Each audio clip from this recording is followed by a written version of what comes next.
Hello mga sangkay, i-flex ko lang ang aming kisame na bagong gawa.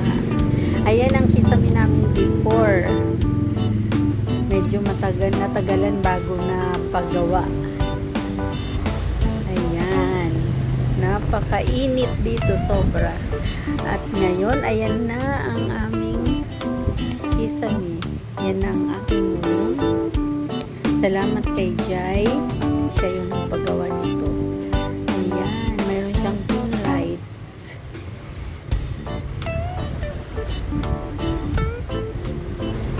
Yun. Ayan na ang after.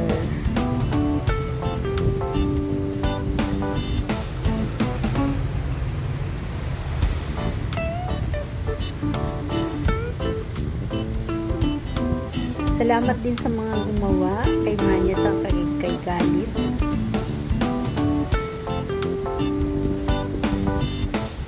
At ito naman ang room ni Jai. Dahil siya ay kumakanta, kaya medyo marami siyang lights.